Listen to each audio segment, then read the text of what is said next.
दिल्ली विधानसभा चुनावों को लेकर आज तक की स्पेशल सीरीज दिल्ली के मुख्यमंत्री में आज बात उस चेहरे की होगी जिसे न सिर्फ दिल्ली की सूरत बदलने का श्रेय दिया जाता है, बल्कि दिल्ली को नया आकार देने में भी उनकी एक बड़ी भूमिका है। किशोरावस्था में दिल्ली की सड़कों पर साइकिल चलाने वाली शीला दीक्षित ने ये कभी नहीं सोचा था कि एक दिन वो दिल्ली की मुख्यमंत्री बनेंगी, लेकिन वो बनी।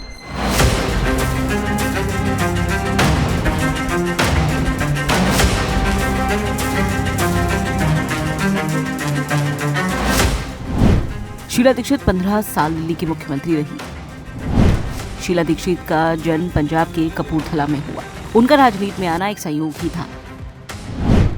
दिल्ली के प्रतिष्ठित मिरांडा हाउस कॉलेज में शीला दीक्षित की मुलाकात हुई विनोद दीक्षित से, जो उस वक्त कांग्रेस के कद्दावर नेता उमाशंकर दीक्षित के इकलौते बेटे थे। इंदिरा सरकार में उमाशंकर दीक्षित देश के गृह मंत्री थे।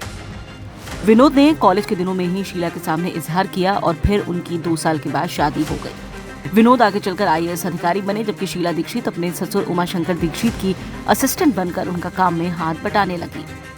इंदिरा गांधी ने शीला की प्रशासनिक क्षमता को देखते हुए उन्हें संयुक्त राष्ट्र कमीशन के दल का सदस्य नामित किया। 1984 में पहली बार शीला दीक्षित चुनावी मैदान में उतरी। शीला दीक्षित ने पहला चुनाव यूपी की कन्नौज लोकसभा सीट से लड़ा।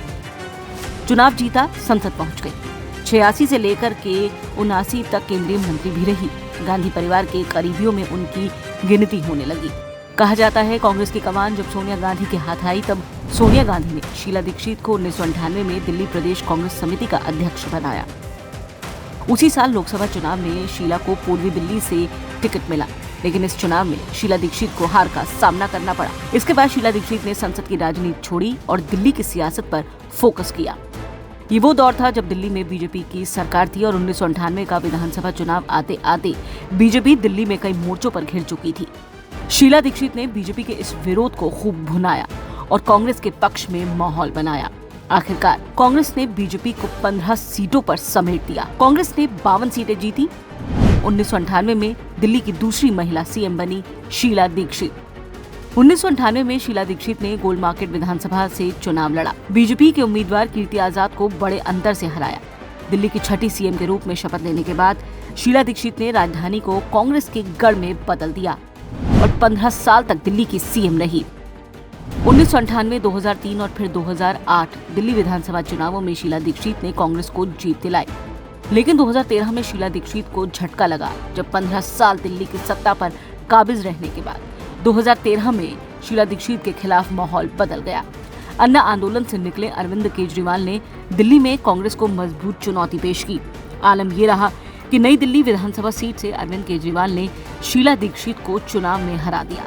शीला दीक्षित की हार के बाद से अब तक कांग्रेस दिल्ली की सत्ता में वापस नहीं लौट सकी।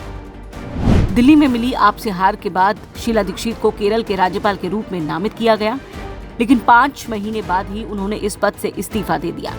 वहीं 2017 में यूपी विधानसभा चुनाव में भी शीला दीक्षित को कांग्रेस ने चेहरा बनाकर चुनाव लड़ने का फैसला किया, लेकिन सपा कांग्रेस के गठबंधन की खबरों के बाद उन्होंने अपना नाम वापस ले लिया। 2019 में लोकसभा चुनाव में शीला दीक्षित ने कांग्रेस के टिकट से पूर्वी दिल्ली लोकसभा सीट से चुनाव लड़ा, लेकिन मनोज तिवारी के हाथों उन्हें हार का सामना करना पड़ा। ये उनका आखिरी चुनाव था। इसके बाद तकदीर को कुछ और मंजूर था। 20 जुलाई 2019 को शीला दीक्षित का निधन हो गया।